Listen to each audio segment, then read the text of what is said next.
तो आज का सबसे पहला क्वेश्चन आपके सामने है, निम्नलिखित में से किस ग्रंथ में जल प्लावन की कथा का वर्णन किया गया है। बहुत बहुत इंपॉर्टेंट क्वेश्चन है और ये वीडियो बिहार एसआई मेंस के लिए, ईएसआई के लिए और बीपीएससी के लिए, सारे एग्जाम्स के लिए बहुत इंपॉर्टेंट है। वीडियो को लास्ट तक जरूर देखना। लास्ट में आपके लिए क्विज का क्वेश्चन भी रखा गया है जिसका आंसर आपको नीचे कमेंट करके बताना है, ठीक है। तो सबसे पहला क्वेश्चन है, आपको बताना है इसका आंसर। चलिए, इसका आंसर हो जाएगा right answer option number B.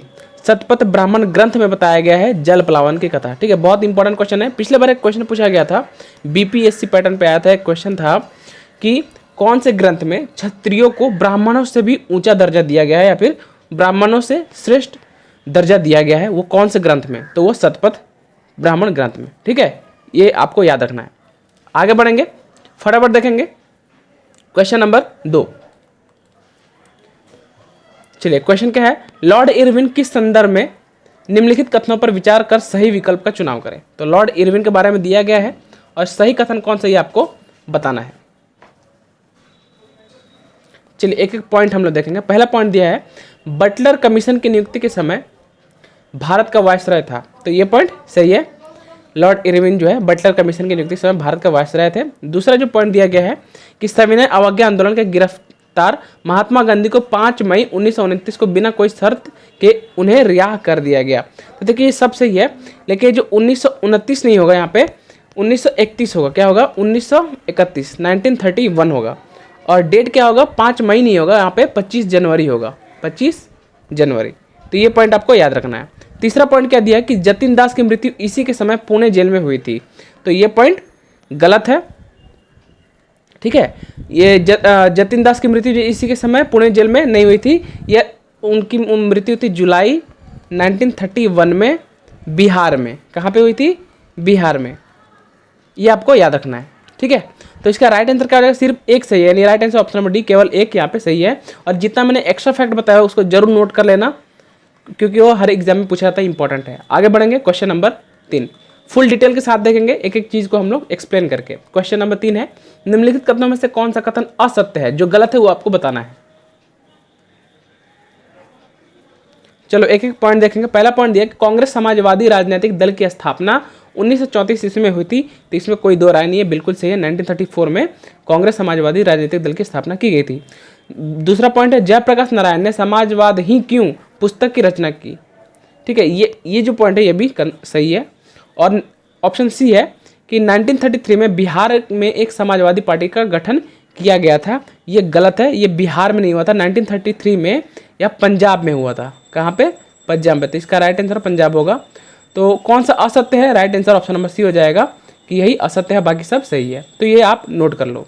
आगे बढ़ेंगे, क्वेश्चन नंबर 4।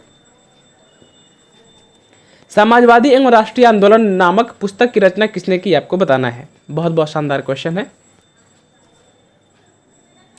दोस्तों। आपसे रिक्वेस्ट है, वीडियो को आप लोग लाइक किया करो, और लाइक से भी ज़्यादा इंपॉर्टेंट है मेरे लिए शेयर, ताकि आप लोग वीडियो शेयर करो, ताकि मुझे अच्छा लगे और लोग इसे ज़्यादा से ज़्यादा देख पाए। कुछ लोग कहते हैं कि कंपटीशन का वीडियो है तो शेयर क्यों करें। देखो, मैं आपको बता देता हूँ कि इसे शेयर करने से आपका एग्जाम में मार्क्स कम नहीं होने वाला है, ठीक है। इसको आप शेयर करो और निश्चिंत होकर शेयर करो, क्योंकि इसमें आपका कोई घाटा नहीं है। क्वेश्चन नंबर 4 है, इसका राइट आंसर क्या होगा, ऑप्शन नंबर डी। आचार्य नरेंद्र देव ने समाजवादी एवं राष्ट्रीय आंदोलन नामक पुस्तक की रचना की थी, ठीक है। आगे बढ़ेंगे, क्वेश्चन नंबर 5 आपके सामने है, किस शासक ने अवंती को जीतकर मगध का हिस्सा बना दिया। बहुत बहुत शानदार क्वेश्चन, बहुत बार पूछा गया है। करेक्ट आंसर हो जाएगा ऑप्शन नंबर सी, शिशुनाग ने अवंती को जीतकर मगध का हिस्सा बनाया था। और बात कर लेते हैं अब हम लोग, ठीक है, शिशु वंश की, ठीक है। तो यहाँ पे शिशुनाग जो है, शिशुनाग इसके संस्थापक है, ठीक है। ये आप इंपॉर्टेंट है। और शिशुनाग वंश का संस्थापक जो है वो कौन थे, नंदीवर्मन थे। बहुत बहुत इंपॉर्टेंट क्वेश्चन, नंदीवर्धन, ये आपको याद रखना है। और शिशुनाग इस वंश का बहुत ही एक प्रमुख शासक था। आगे बढ़ेंगे, क्वेश्चन नंबर 6। प्रसिद्ध आर्य समाजी राष्ट्रवादी नेता स्वामी श्रद्धानंद की हत्या किस लॉर्ड के शासनकाल में की गई थी। बहुत बहुत इंपॉर्टेंट क्वेश्चन। राइट आंसर होगा option number C. Lord Reading के शासनकाल में प्रसिद्ध आर्य समाजवादी राष्ट्रीय नेता कौन थे? स्वामी श्रद्धानंद। इनकी हत्या कर दी गई थी। अब बात करते हैं, देखो लॉर्ड रीडिंग की जो शासनकाल थी वो 1921 से 1926 तक की थी। ठीक है, 1926 तक की थी। ठीक है, और इनके शासनकाल में बहुत सारे इंपॉर्टेंट क्वेश्चन बनता है कि कौन से वायसराय या फिर कौन से लॉर्ड के शासनकाल में स्वराज पार्टी का गठन हुआ था। तो लॉर्ड रीडिंग के शासनकाल में स्वराज पार्टी का गठन किया गया था। तो नोट करना है आपको, स्वराज पार्टी का जो गठन हुआ था, मैं लिख दे रहा हूँ यहाँ पे, स्वराज पार्टी का जो गठन हुआ था वो कब हुआ था? 1923 में हुआ था। ठीक है, और एक क्वेश्चन बनता है मोपला विद्रोह किसके शासनकाल के में हुआ था? तो मोपला विद्रोह भी लॉर्ड रीडिंग के शासनकाल में हुआ था। कल ही मैंने बताया था मोपला विद्रोह कब हुआ था। ठीक है, और एक इंपॉर्टेंट पॉइंट है कि कम्युनिस्ट पार्टी का गठन भी लॉर्ड रीडिंग के शासनकाल में हुआ था 1921 में। अब एक क्वेश्चन ये बनता है कि कम्युनिस्ट पार्टी का गठन किसके द्वारा किया गया था? तो एम.एन. रॉय के द्वारा किया गया था। ये 4-5 पॉइंट जो मैंने अभी बताया बहुत ही ज़्यादा इंपॉर्टेंट है, और मैं आपको गारंटी देता हूँ कि मेरे वीडियोज़ अगर आप डेली देखते हो, डेली फॉलो करते हो, तो यहाँ से आपके 70% कॉमन गारंटी क्वेश्चन मैं बता रहा हूँ क्वेश्चन पढ़ेंगे। प्री में 81% गारंटी कॉमन क्वेश्चन पढ़े थे हमारे वीडियोस से, और मेंस में बता रहा 70% कॉमन क्वेश्चन जरूर पढ़ेंगे अगर आप डेली वीडियो देखते हो, एक भी वीडियो स्किप नहीं करते हो तो। और मैंने आज से सुबह 10 बजे का वीडियो भी अपलोड किया हुआ है, तो सुबह 10 बजे भी लाइव टेस्ट हुआ जीके जीएस का, और रात को 9 बजे का जीके जीएस जैसे चलता है वैसे चलेगा ही। ठीक है, चलो फटाफट, और जिसने अभी वीडियो नहीं देखा है सुबह 10 बजे का वो वीडियो देख लो, लिंक डिस्क्रिप्शन में दे दिया गया है। और बिहार एसआई के लिए मेंस एग्जाम्स के लिए प्लेलिस्ट भी बना दिया गया है, तो प्लेलिस्ट का लिंक जो है नीचे डिस्क्रिप्शन दे दिया गया है, आप सारे वीडियो वहाँ से जाके देख सकते हो। सुबह 10 बजे का वीडियो आप लोग जरूर देख लो। आगे बढ़ेंगे, क्वेश्चन नंबर 7, निम्नलिखित में से किसे तीसरा व्यक्तिगत सत्याग्रही माना जाता है? बहुत शानदार क्वेश्चन है। पहला दूसरा सबको याद रहता है, तीसरा व्यक्तिगत सत्याग्रही किसे माना जाता है? राइट आंसर हो जाएगा ऑप्शन नंबर सी, ब्रह्मदत्त को तीसरा व्यक्तिगत सत्याग्रही माना जाता है। अगर पहला सत्याग्रही की बात करते तो विनोबा भावे हो जाएंगे, और द्वितीय की बात करें तो वो जवाहरलाल नेहरू हो जाएंगे। तो ये हो गया फर्स्ट, ये हो गया सेकंड, और ये हो गया थर्ड। इस क्वेश्चन का right answer option number C हो जाएगा। नोट करना आपको, आगे बढ़ेंगे। निम्नलिखित मठों में से कौन सा सही मिलान नहीं है? जो गलत है वो आपको बताना है, जल्दी देख लीजिए राज्य और वहां के मठे। पहला पॉइंट देखेंगे, रूमटेक मठ सिक्किम में, वेरी इंपॉर्टेंट, नोट करना है आपको। रूमटेक मठ बहुत बार एग्जाम पूछा गया। दूसरा जो दिया हुआ है हेमिस मठ लद्दाख में, ये भी सही है। उसके बाद है टाबो मठ, अरुणाचल प्रदेश में नहीं है, हिमाचल प्रदेश होगा। कौन सा प्रदेश? हिमाचल प्रदेश, ये आपको नोट करना है। और जो ऑप्शन डी है बोधिमंडा मठ, ये बिहार में है, तो ये आपको याद रखना है। और टाबो मठ हिमाचल प्रदेश से संबंधित है। क्वेश्चन नंबर 9, बारडोली सत्याग्रह के संबंध में निम्नलिखित कथनों पर आपको विचार करना है। और कौन सा कथन सत्य है ये आपको बताना है। बारडोली सत्याग्रह,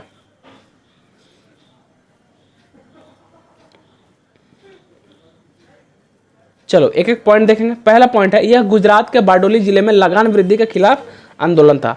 ये देख लो यहाँ पे, ये बारडोली जिले में जो गुजरात नहीं होगा, ये सूरत होगा। क्या होगा? सूरत होगा। सूरत होगा तो सही होगा। दूसरा पॉइंट है, उस समय प्रांतीय सरकारों ने किसानों के लगान में 22% तक की वृद्धि की थी, तो ये पॉइंट सही है। और थर्ड पॉइंट है, इस सत्याग्रह का नेतृत्व सरदार वल्लभ भाई पटेल, बहुत इंपॉर्टेंट क्वेश्चन है, ये भी सही है कि ये जो बारडोली सत्याग्रह है इसका नेतृत्व किसने किया था? सरदार वल्लभ भाई पटेल ने किया था। तो पहला ऑप्शन ही गलत हो जाएगा। तो कथन 2 और 3 सत्य है, राइट आंसर ऑप्शन नंबर 20 का हो जाएगा। ठीक है, चलो आगे बढ़ते हैं। क्वेश्चन नंबर 10 आपके सामने, अकबर द्वारा बनवाए गए उपासना भवन या पूजा गृह का क्या नाम था? क्वेश्चन नंबर 10 है, करेक्ट आंसर हो जाएगा ऑप्शन नंबर सी, इबादत खाना। बहुत इंपॉर्टेंट क्वेश्चन है, इसके बारे में हम लोग डिटेल जानेंगे। तो चलिए इसके बारे में डिटेल जानेंगे हम लोग। बात करते हैं इबादत खाने की। इबादत खाने की स्थापना किसके द्वारा की गई थी? अकबर के द्वारा की गई थी। आपको पता है कब किया गया था? तो 1575 ईस्वी में, 1575 में इबादत खाना की स्थापना की गई थी अकबर के द्वारा। ठीक है, लेकिन एक क्वेश्चन ये बनता है कि जो इबादत खाना था इसमें सभी धर्मों को अलाउ कब किया गया था? ठीक है, आमंत्रण कब दिया गया था? सभी धर्मों को अलाउ कब किया गया था? तो 1578 में, 3 साल बाद। इसमें पहले सभी धर्म के लोग नहीं जाते थे। ठीक है, तो ये बहुत इंपॉर्टेंट है, ये आपको याद रखना पड़ेगा। बात करते हैं एक पॉइंट की, दीवाने खास की। तो दीवाने खास कब बनाया गया? 1637 यानी 1637 ईस्वी में अकबर, आगरा में शाहजहां के द्वारा, आगरा में शाहजहां के द्वारा, ये आपको नोट करना है। दीवाने आम ये कब बनाया गया था, तो ये भी जो है शाहजहां के द्वारा बनाया गया था। और दीवाने आम एक चीज़ के लिए बहुत ही ज़्यादा इंपॉर्टेंट है, बहुत ही ज़्यादा। सबसे पहले संगमरमर का यूज दीवाने आम में किया गया था, तो ये आपको याद रखना चाहिए, बहुत इंपॉर्टेंट है। ठीक है, चलिए बुलंद दरवाज़ा अगर बात करें तो बुलंद दरवाज़ा अकबर ने बनाया था कहाँ पे, जब इन्होंने गुजरात पर विजय किया था तब बनाया था बुलंद दरवाज़ा। किसने बनाया था, अकबर ने। तो ये जितना भी मैंने फैक्ट बताया हुआ है किसी न किसी एग्जाम में अलग तरीके से पूछा गया है, तो इसको आपको नोट करना है। आगे बढ़ते हैं, क्वेश्चन नंबर 11। अकबर ने दरबार के सुलेखकार का नाम क्या है जिसे जरीन कलम या स्वर्ण कलम के नाम से सम्मानित किया गया था। बहुत बहुत इंपॉर्टेंट क्वेश्चन, और मैं अपने वीडियोज में बार बार ये क्वेश्चन कह रहा हूँ। तो जो उपनाम है, जो उपाधि है, वो बहुत ज़्यादा इंपॉर्टेंट है। क्या होगा इसका आंसर, फटाफट आपको बताना है। राइट आंसर है option number C, Mohammad Hussain को जरी कलम या फिर स्वर्ण कलम के नाम से सम्मानित किया गया। बहुत बहुत इंपॉर्टेंट क्वेश्चन है। बात करते हैं अब्दुल समद, इनके नाम को भी दिया गया है। तो अब्दुल समद को श्री कलम की उपाधि दी गई थी। किसकी, श्री कलम की उपाधि दी गई थी अब्दुल समद को, ये आपको याद रखना है। फटाफट आगे बढ़ेंगे, क्वेश्चन नंबर 12। क्या है क्वेश्चन नंबर, नागपुर की संधि कब हुई थी, आपको बताना है। शानदार क्वेश्चन, डेट आपको याद रखना होगा। राइट आंसर हो जाएगा ऑप्शन नंबर बी, 1816 में नागपुर की संधि हुई थी। बात करते हैं एक एक ऑप्शन की, डिटेल आपको नोट करते रहना है। 1802 में बेसिन की संधि हुई। किसकी संधि, बेसिन की संधि। 1816 मैंने बता दिया नागपुर की संधि। 1817 में पूना या ग्वालियर की संधि, पुणे या फिर ग्वालियर की संधि हुई थी। और 1803 में देवगांव की संधि, देवगांव की संधि हुई थी। तो ये चारों पॉइंट आपको याद रखना है। वीडियो का पीडीएफ आपको व्हाट्सएप स्टडी ग्रुप में मिल जाएगा, या फिर आप टेलीग्राम चैनल भी ज्वाइन कर सकते हैं। टेलीग्राम चैनल का लिंक आपको नीचे डिस्क्रिप्शन में मिल जाएगा। आगे बढ़ते हैं, क्वेश्चन नंबर 13। दिल्ली सल्तनत के किस शासक ने इंसाए महरू नामक पुस्तक की रचना की। यह भी शानदार क्वेश्चन। करेक्ट आंसर है ऑप्शन नंबर डी, मोहम्मद बिन तुगलक ने इंसाने महरू नामक पुस्तक की रचना की थी। एक क्वेश्चन बनता है, पागल बादशाह के नाम से कौन सा शासक जाना जाता है, तो मोहम्मद बिन तुगलक। ठीक है, आगे बढ़ते हैं। विजयनगर साम्राज्य के संबंध में निम्नलिखित कथन से कौन सा कथन असत्य है, मतलब जो गलत है वो आपको बताना है। जल्दी पढ़ना आपको विजयनगर साम्राज्य के बारे में। पहला पॉइंट है, विजयनगर का सैन्य विभाग कदाचार नाम से जाना जाता था और इस विभाग का अधिकारी दंडनायक होता था। तो ये पॉइंट बिल्कुल करेक्ट है, इसमें कोई दो राय नहीं है। दूसरा ऑप्शन, विजयनगर साम्राज्य की आय का सबसे बड़ा स्रोत लगान था, यानी टैक्स था, यह भी करेक्ट है। तीसरा ऑप्शन है, भू राजस्व की दर उपज का 1/10 भाग था, जो कि गलत है, ये 1/6 है, मैंने बहुत बार बताया हुआ है। और विजयनगर साम्राज्य की मुद्रा पैगोड़ा के नाम से प्रचलित थी, यह भी सही है। और मौर्य साम्राज्य की बात करें तो पण हो जाएगा, मौर्य साम्राज्य का जो मुद्रा थी वो पण हो जाएगा और विजयनगर साम्राज्य की पैगोड़ा हो जाएगा। ये आपको याद रखना है। सिर्फ कौन सा गलत है, ऑप्शन सी इसका राइट आंसर हो जाएगा, यही गलत है। ग्लिम्सेस ऑफ वर्ल्ड हिस्ट्री नामक पुस्तक किसने लिखी, ग्लिम्सेस ऑफ वर्ल्ड हिस्ट्री। तो ग्लिम्सेस यानी ग्लिम्सेस ऑफ वर्ल्ड हिस्ट्री यानी विश्व इतिहास की झलक किसने लिखी थी। Right answer option number D, Jawaharlal Nehru ने लिखा हुआ था। एक क्वेश्चन बनता है, ग्लिम्सेस ऑफ वर्ल्ड हिस्ट्री को सबसे पहले प्रकाशित कब किया गया था, फर्स्ट टाइम कब यह पब्लिश हुआ था, ये क्वेश्चन पूछा गया। तो 1934 में यह पब्लिश हुआ था सबसे पहली बार। आगे बढ़ेंगे, क्वेश्चन नंबर 16। 42वें संविधान संशोधन अधिनियम 1976 द्वारा प्रस्तावना में किस शब्द को नहीं जोड़ा गया था। बहुत ही शानदार क्वेश्चन है, पॉलिटी से क्वेश्चन है। देखो क्या क्या जोड़ा गया, धर्मनिरपेक्ष या पंथ निरपेक्ष, समाजवादी जोड़ा था और एकता और अखंडता जोड़ा गया था। Right answer option number C, अखंडता को नहीं जोड़ा गया था। ठीक है, तो ये इंपॉर्टेंट है क्वेश्चन नंबर 16। आगे बढ़ेंगे, लोक लेखा समिति के संबंध में निम्नलिखित कथनों पर आपको विचार करना है। लोक लेखा समिति के बारे में और दो कथन दिया गया है, कौन सा कथन सही है वो आपको बताना है। जल्दी विचार करो आप, वीडियो को लाइक जरूर कर देना। 100 प्लस का यानी 150 का हम लोग टारगेट रखते हैं इस वीडियो पे। प्लीज़ इस वीडियो को 150 तक पहुंचा दो लाइक्स, और वीडियो को शेयर जरूर किया करो। चलो राइट आंसर क्या आ जाएगा, पहले हम लोग देखते हैं। इस समिति को पहली बार 1921 में मॉन्टेग्यू चेम्सफोर्ड सुधार के लिए परिणाम स्वरूप तैयार किया गया था। बहुत ही ज़्यादा इंपॉर्टेंट है और ये पॉइंट बिल्कुल करेक्ट है, गलत नहीं है। जो दूसरा पॉइंट है, वर्तमान में इसमें कुल 30 सदस्य शामिल है। तो मैंने बताया हुआ है कि 2 समितियां बहुत इंपॉर्टेंट है, एक लोक लेखा समिति, एक प्राकलन समिति, जिसको दोनों को जुड़ा बहन भी बोला जाता है। तो ये 30 सदस्य शामिल नहीं होते, ये पॉइंट गलत हो जाएगा। इसमें कुल 22 सदस्य शामिल होते हैं और इसका मैंने स्ट्रक्चर भी बताया था। 22 में जो सदस्य हैं उसमें 15 लोकसभा के सदस्य होते हैं और 7 जो है राज्यसभा के सदस्य होते हैं। ये भी मैंने आपको बताया हुआ है, बहुत बहुत इंपॉर्टेंट क्वेश्चन है। ठीक है, चलो एक क्वेश्चन ये भी बनता है कि इसके अध्यक्ष कौन थे। ये जो लोक लेखा समिति के अभी वर्तमान में अध्यक्ष कौन है, तो वो अधीर रंजन चौधरी। कौन है? अधीर रंजन चौधरी। ये आपको नोट कर लेना है। ठीक है, चलो आगे बढ़ते हैं। Question number 18। 1976 में 42वें संशोधन द्वारा संविधान के नागरिकों के लिए कितने मौलिक कर्तव्य निश्चित किए गए थे। 1976 में जो 42nd अमेंडमेंट्स हुए थे संविधान में, तो सिटीजन्स के लिए कितने मौलिक कर्तव्य यानी फंडामेंटल ड्यूटीज जो है निश्चित किए गए थे, ये आपको बताना है। देखो सबसे पहले बता दो, वर्तमान में, अभी वर्तमान की बात कर ले अगर क्वेश्चन पूछता तो कितने हैं फंडामेंटल यहाँ पे ड्यूटीज कर्तव्य, तो 11 हैं। कितने हैं? टोटल 11 हैं, जिसमें से जो पहले क्या था, इसका राइट आंसर हम देखते हैं। Right answer option number C हो जाएगा। तो 10 था पहले, और जो 11वां संविधान संशोधन था, 11वां जो था वह 86वें संविधान संशोधन में जोड़ा गया था। बहुत बहुत इंपॉर्टेंट क्वेश्चन। 86th अमेंडमेंट्स जब हुए थे तब उसमें 11वां संविधान संशोधन में ये जो है जोड़ा गया था मौलिक कर्तव्य। ठीक है, और जो 10वां वो 1976 में जोड़ा गया था, 1976 में। ये आपको याद रखना है। आगे बढ़ेंगे, एक एक क्वेश्चन को डिटेल में जानेंगे ताकि एग्जाम में आप लोग भूलोगे नहीं, क्योंकि अगर आप डिटेल पढ़ लोगे तो कभी नहीं भूलोगे, एग्जाम तक आपको याद रहेगा। क्वेश्चन नंबर 19 है, मूल अधिकारों से संबंधित विवाद निम्नलिखित में से कौन सा है, ये आपको बताना है।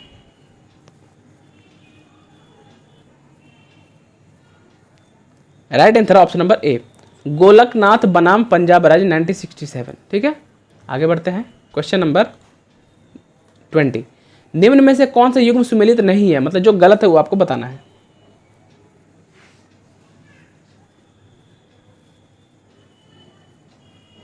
चलिए एक एक पॉइंट देखेंगे। आर्टिकल 14 जो है विधि के समक्ष समता, बिल्कुल सही है। और अनुच्छेद 16 जो दिया हुआ है अवसर की समानता, यह भी सही है। और आर्टिकल 17 जो दिया है उपाधियों का अंत, ये गलत है। उपाधियों का अंत जो है वो आर्टिकल 18 होगा। क्या हो जाएगा? आर्टिकल 18, ये 17 नहीं होता, ये पॉइंट गलत हो जाएगा। तो आर्टिकल 17 में क्या है? आर्टिकल 17 में छुआछूत के बारे में बताया गया। ठीक है, तो ये आंसर ही सुमेलित नहीं, यानी right answer option number C हो जाएगा। और आर्टिकल 19 की बात करें तो अभिव्यक्ति की स्वतंत्रता संरक्षण, ये बिल्कुल सही है। ठीक है, आगे बढ़ते हैं फटाफट। क्वेश्चन नंबर 21 आपके सामने है, बंधुआ मजदूर उन्मूलन अधिनियम संसद ने किस वर्ष पारित किया था? Correct answer option number B, 1976 में पारित किया गया था संसद के द्वारा। मंडल आयोग द्वारा अपनी रिपोर्ट किस वर्ष प्रस्तुत की गई थी?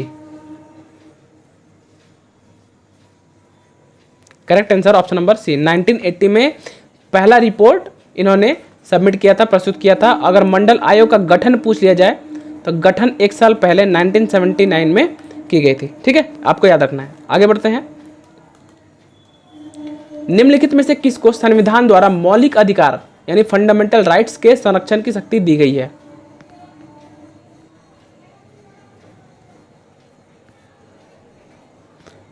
करेक्ट आंसर हो जाएगा ऑप्शन नंबर डी, सर्वोच्च न्यायालय और उच्च न्यायालय, मतलब आपका सुप्रीम कोर्ट और हाई कोर्ट को यह संरक्षण का अधिकार जो है दिया गया है, मौलिक अधिकार का। बहुत बहुत इंपॉर्टेंट क्वेश्चन है, फटाफट बढ़ेंगे आगे, अगला क्वेश्चन लेंगे। क्वेश्चन नंबर 24, निम्नलिखित कथनों पर विचार करना आपको। देख लो, 2 कथन दिया गया है और कौन सा सही है आपको बताना है। क्वेश्चन नंबर 24 है। चलिए एक पहला पॉइंट पढ़ते हैं। भारत में बॉक्साइट का उत्पादन सबसे अधिक उड़ीसा राज्य में होता है, जो कि कुल उत्पादन का करीब 42% है। ये बिल्कुल सही है और आपको याद रखना है उड़ीसा राज्य किस लिए फेमस है? बॉक्साइट के लिए फेमस है। ठीक है, दूसरा है बॉक्साइट के उत्पादन में दूसरा और तीसरा राज्य क्रमशः झारखंड और गुजरात है। तो यहाँ पे दूसरा दिया है झारखंड और तीसरा दिया है गुजरात, जबकि उल्टा हो जाएगा, दूसरा हो जाएगा गुजरात और तीसरा हो जाएगा झारखंड। ठीक है, तो कौन सा सही है? केवल एक सही है, right answer option number A. किसी किसी बुक में आपको दूसरा झारखंड और तीसरा गुजरात भी मिलेगा। क्वेश्चन नंबर 25, पंडोह बांध किस राज्य में स्थित है?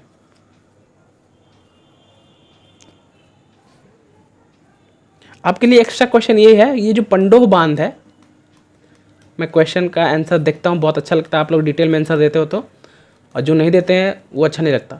ठीक है, तो पंडोह बांध जो है कौन से नदी पर स्थिति आपको बताना है। राज्य यहाँ पे ठीक है, आप मैं बता दूंगा कौन से नदी पे ये आपको बताना है, नीचे कमेंट करके। चलो, तो इसका राइट आंसर होगा ऑप्शन नंबर सी, हिमाचल प्रदेश में स्थित है। ठीक है, क्वेश्चन नंबर 26, दामोदर नदी के संबंध में निम्नलिखित कथन पर विचार करना है आपको। दो कथन दिया गया, कौन सा कथन सही है आपको बताना है।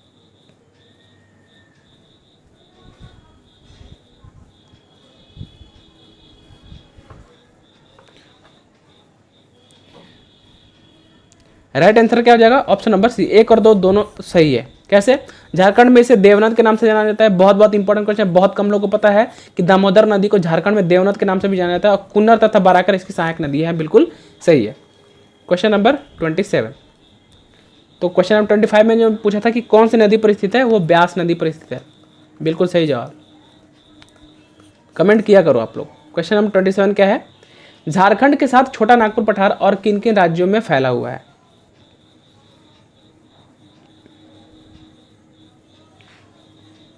करेक्ट आंसर हो जाएगा ऑप्शन नंबर डी, 1, 2 और 3, उड़ीसा, पश्चिम बंगाल और छत्तीसगढ़ के साथ मिलता है। आदिवासी समूह सहरिया का संबंध किस राज्य से है? करेक्ट आंसर हो जाएगा ऑप्शन नंबर सी, राजस्थान से है। क्वेश्चन नंबर 29, निम्नलिखित कथनों पर विचार करना है आपको। 3 कथन दिया गया है, और उपरोक्त में से कौन सी नदी तिब्बत से निकलती है? अच्छा, ये तिब्बत से निकलने वाली नदियाँ कौन कौन सी, आपको बताना है। राइट आंसर हो जाएगा 1, 2, 3, मतलब तीनों नदियाँ तिब्बत से निकलती है। इंपॉर्टेंट क्वेश्चन है, right answer option number D हो जाएगा। अगला क्वेश्चन, आज का लास्ट क्वेश्चन है, सबसे गर्म ग्रह के रूप में किसे जाना जाता है? देखता हूँ यहाँ पे बहुत सारा कंफ्यूज लोग आंसर करेंगे, बहुत कंफ्यूजन होती है। सबको पता है कि ये सूर्य है, ठीक है, क्या ये सन है, और सबसे पहला ग्रह कौन सा है? वेडनेसडे यानी बुध है। तो सब कोई कहेंगे कि बुध जो है सबसे गर्म, जो कि गलत है। ठीक है, जिसने बुध बोला वो गलत है।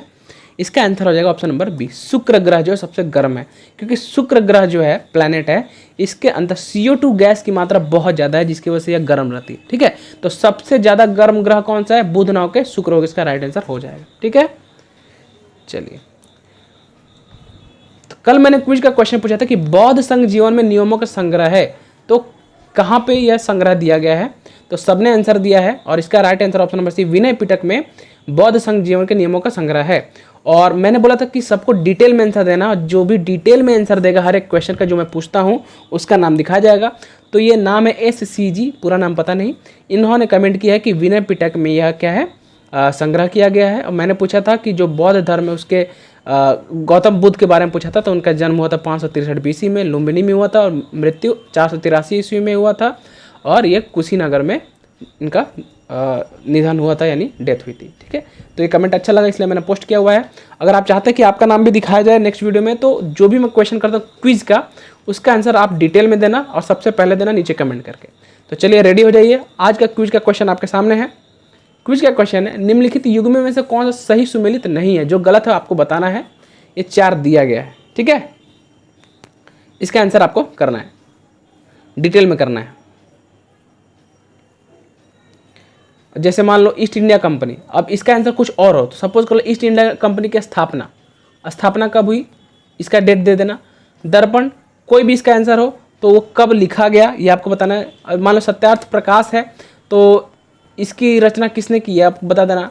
धर्मसभा, यह कब हुआ था ये आप बता देना। तो डिटेल में अपने हिसाब से आप लोग पोस्ट करना, ठीक है। तो ये था आज का वीडियो छोड़ने से पहले आप सभी से हाथ जोड़ के, ये जो हाथ देख रहे हो ना आप, ये हाथ जोड़ के रिक्वेस्ट है, इस वीडियो को शेयर कर दो भाई, प्लीज़ शेयर कर दो। और इस वीडियो को जितना हो सके लाइक कर देना। 1 सेकंड तो लगता है आपको लाइक करने में, बस वीडियो को लाइक जरूर कर दो पीडीएफ के लिए टेलीग्राम चैनल ज्वाइन कर सकते हैं, फ्री ऑफ कॉस्ट आपको पीडीएफ प्रोवाइड किया जाता है। व्हाट्सएप स्टडी ग्रुप ज्वाइन कर सकते हैं। शाम को मैथ का रीजनिंग क्लास होता है और सुबह 10 बजे भी स्टार्ट हो गया और रात को 9 बजे जीके जीएस जनरल का टेस्ट होता ही है। जो लोग चैनल पर नए हो चैनल को सब्सक्राइब कर लेना और बेल आइकन जरूर प्रेस कर लेना। बेल आइकन प्रेस करने पर अगर ऑप्शन आए तो ऑल पे टिक कर देना, ठीक है, ताकि सारी वीडियो का नोटिफिकेशन आपको मिलता रहेगा। और ध्यान रखो सुबह 10 बजे का वीडियो अब लाइव आ रहा है, तो जल्दी से जाओ और वीडियो देखा करो सुबह 10 बजे लाइव होके, ठीक है। चलिए मिलते हैं अगले दिन नेक्स्ट वीडियो में। Thank you again for watching this video.